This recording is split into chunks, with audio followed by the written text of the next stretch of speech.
டெல்லி சட்டப்பேரவை தொகுதியினுடைய நிலவரங்களை பார்த்து வருகிறோம். சட்டப்பேரவை தொகுதியில் காங்கிரஸ் கட்சி படுதோல்வி சந்தித்திருக்கிறது.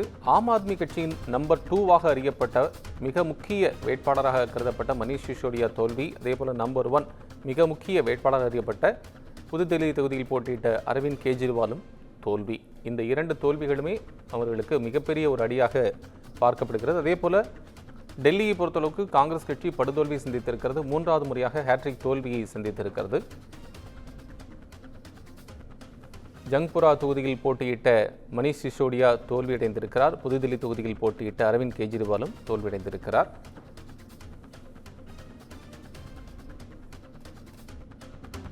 டெல்லி தேர்தலில் பாஜகவின் வெற்றி, பிரதமர் மோடி அவர்களுடைய தலைமைக்கு கிடைத்திருக்கக்கூடிய வெற்றி, மக்கள் சேவைக்கு செய்யக்கூடிய ஒரு அரசு டெல்லி கிடைத்திருப்பது நாட்டினுடைய முன்னேற்றத்திற்கு உதவும் என்று மத்திய நிதியமைச்சர் நிர்மலா சீதாராமன் கருத்து பதிவிட்டிருக்கிறார். டெல்லி சட்டப்பேரவைத் தேர்தலில் புதுடெல்லி தொகுதியில் போட்டியிட்ட முன்னாள் முதலமைச்சர் அரவிந்த் கெஜ்ரிவால் தோல்வியடைந்திருக்கிறார். ஆம் ஆத்மியின் தலைமை ஒருங்கிணைப்பாளர் அரவிந்த் கெஜ்ரிவாலின் தோல்வியால் தொண்டர்கள் மிகுந்த அதிர்ச்சிக்கு உள்ளாகியிருக்கிறார்கள்.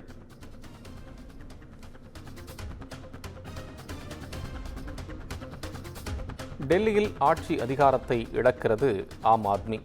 3வது முறையாக ஹேட்ரிக் வெற்றி பெறும் என்று எதிர்பார்க்கப்பட்ட நிலையில் 600 வாக்குகள் வித்தியாசத்தில் ஆம் ஆத்மி வேட்பாளர் மணீஷ் சிசோடியா தன்னை எதிர்த்து போட்டியிட்ட பாஜக வேட்பாளர் தர்வீந்தர் சிங்கிடம் தோல்வியை சந்தித்தார். தர்வீந்தர் மர்வா 600 வாக்குகள் வித்தியாசத்தில் ஆம் ஆத்மி கட்சியினுடைய துணை முதலமைச்சராக இருந்த மணீஷ் சிசோடியாவை வீழ்த்தியது. நம்முடைய கருத்துக்களை பகிர்ந்து கொள்வதற்காக பாஜகவுடைய மூத்த நிர்வாகி திரு ஹெச் ராஜா அவர்கள் இணைப்பில் இருக்கிறார். சார் வணக்கம், இணைப்பில் வந்தமைக்க நன்றி. சார், உங்களுடைய ஃபர்ஸ்ட் அப்சர்வேஷன் சார் இந்த டெல்லி தேர்தலில் உங்களுடைய பிரைமரி அப்சர்வேஷன்ஸ். நான் தேர்தல் பிரச்சாரத்துக்கு முன்னாள் போயிருந்தேன். சரிங்க சார். அப்ப பாத்தீங்கன்னா நீங்க நான் 2013-15 போயிருக்கேன். அப்ப பார்த்தா ஆம் ஆத்மி கட்சி தான் பெரிய விசிபிலிட்டி இருக்கும்.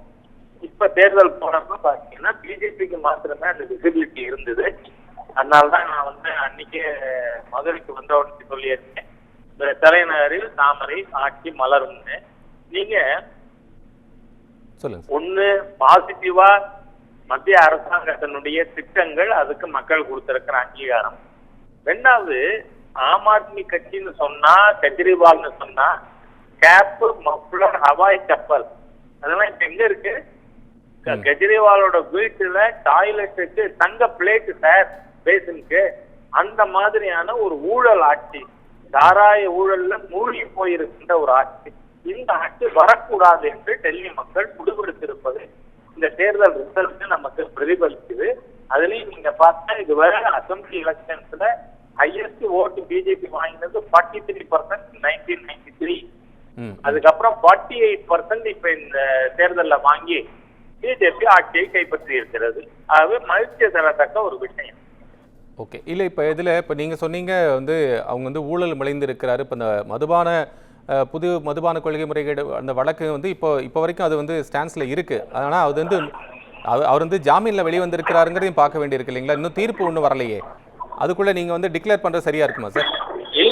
இல்ல நீங்க அவர் வீடு அவர் என்ன சொன்னார், நான் கவர்மெண்ட் பங்களாக்கே மூவ் ஆக மாட்டேன். ஆனா நீங்க பாத்தீங்கன்னா ஒரு டாய்லெட் கட்ட 33 லட்சம் தான். அவருடைய லைஃப் ஸ்டைல் எந்த மாதிரியா மாறி இருக்கு. அது இத மக்கள் பாத்துக்கிட்டு இருக்காங்கல்ல. நீங்க பாருங்க, ஆல் சீனியர் லீடர் கெஜ்ரிவால் தோத்து போயிட்டார், அதுக்கு அடுத்து மணீஷ் சிசோடியா தோத்து போயிட்டார், ஆதித்ய தோத்து போயிட்டாங்க. அதுவே நீங்க இந்த மாதிரி பாத்தீங்கன்னா மக்கள் ஆம் ஆத்மி கட்சிக்கு ஊழல் ஆட்சி ஏற்பவில்லை. ஆனா அவங்க வேற குற்றச்சாட்டு வைக்கிறாங்கல்ல சார், எங்களுக்கு எங்களை சரியான நேரத்தில் சரியான எங்களுக்கு அனுமதி கொடுக்கல பல இடங்களுக்கு போறதுக்கு, எங்க மேல குற்றச்சாட்டு வைக்கிற மூலமா பிஜேபி தங்களுக்கு சாதகமா அதை பாக்குறாங்க. ஆட்சியில் இருக்கிறதே இவங்க தானே. 12 வருஷமா இவர் தானே இருந்தார், 13ல இருந்து இங்க வர. நாங்க எங்க தடுத்தோம்? நீங்க சொல்ல போனா பிரதமரோட கூட்டங்களுக்கே இவங்க பல ஹிண்ட்ரன்ஸ் போட்டாங்க. இல்ல சார், பல ஹிண்ட்ரன்ஸ் யார் போட முடியும்? ஏன்னா போலீஸ் உள்துறை அமைச்சர் கீழே இருக்கு. இப்ப லெப்டினன்ட் கவர்னர் இவருக்கு எதிராக இருக்கிறாருன்னு குடைச்சல் கொடுக்கிறாருன்னு அவரே சொல்றாரு. எதற்கெடுத்தாலும் நீதிமன்றத்தை நாட வேண்டியிருக்குன்னு அரவிந்த் கெஜ்ரிவால் சொல்றாரு. யாரு அவங்களை தடுக்க முடியும்னு ஒரு கேள்வி இருக்குல்ல? இல்ல நீங்க எந்த விதத்திலையும் பிஜேபி தடுக்கல. ஓகே. அவரோட ஃப்ரீ மூவ்மெண்ட் எங்கேயாவது தடுத்தமா? இல்ல அவங்களுடைய குற்றச்சாட்டு அதான். எங்களை வந்து சிறையில வச்சு நொண்டி குதிரைக்கு சறுக்கி பாக்க. Okay sir. இல்ல அந்த மாதிரியா பேசுறாரு. அவ்வளவுதான். அவருடைய ஊழல் ஆட்சி மக்கள் நிராகரித்து இருக்கிறாங்க. ஓகே. இப்போ மத்தியிலையும் மாநிலத்திலையும் ஒரே மாதிரி ஆட்சிகள் வரும்போது அது ஒரு பெரிய அட்வான்டேஜா மாறப்போகுது பிஜேபிக்கு அப்படின்னு பிஜேபி தரப்புல சொல்லப்படுது. ஃபர்தரா இது இப்போ அடுத்த growth நோக்கி இது ஒரு பெரிய ஃபேக்டரா இருக்கும்னு நினைக்கிறீங்களா சார்? எது இல்ல இப்ப மத்தியிலையும் மாநிலத்தை இப்ப ஏற்கனவே இந்த இரட்டை இன்ஜின் ஆட்சி அப்படின்லாம் நீங்க டபுள் இன்ஜின் ஆட்சி. ஏன்னா இப்ப பிரதம மந்திரி வீடு திட்டது டெல்லியில அனுமதி கிடையாது. ஓகே. டெல்லியில ஆரோக்கிய பாரத் இதுக்கு 5 lakhs மெடிக்கல் இன்சூரன்ஸ் டெல்லியிலையும் மேற்கு வங்கத்திலையும் தான் இம்ப்ளிமெண்ட் பண்ணல, அனுமதி கொடுக்கல. ஆகவே பல மத்திய அரசு திட்டத்தை மக்களுக்கு வரவிடாமல் தடுக்கிறார். அது இப்பொழுது நிறுத்தப்படும். எல்லா மத்திய அரசின் திட்டங்களும் மாநிலத்தில் ஏற்கனவே மேனிபெஸ்டோல அறிவித்த திட்டங்களோடு சேர்த்து செயல்படுத்தப்படும். ஓகே சார், உங்க ஸ்டான்ஸ் காங்கிரஸ் பத்தியான உங்க ஸ்டான்ஸ் என்ன சார்? இப்போ நீங்க இதுல வந்து உங்க பெருசா சக்சஸ் 3வது முறையாக 0 வாங்கி அதில் ஒரு ஹேட்ரிக் வெற்றி பெற்றிருக்கின்ற காங்கிரசுக்கு என்னுடைய வாழ்த்துக்களை தெரிவிக்கிறேன். ஏன்னா பாரதிய ராகுல் காந்தி என்ன பேசுவார், நான் பிஜேபிக்கு மட்டும் எதிர்க்கல, ஆர்எஸ்எஸ் மட்டும் எதிர்க்கல, I will fight against Indian state சொன்ன ஒரு தேச விரோத சிந்தனை காங்கிரஸை அழிவு பாதிக்கு அதனுடைய தலைமை எடுத்துச் கொண்டிருக்கிறது.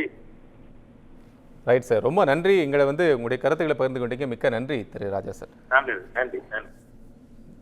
பாஜக மூத்த தலைவர் திரு ஹெச் ராஜா அவருடைய கருத்துக்களை பகிர்ந்து கொண்டார். இந்த டெல்லியினுடைய வெற்றி நிலவரம் குறித்து அவருடைய கருத்துக்களை பகிர்ந்து கொண்டதை கேட்டோம்.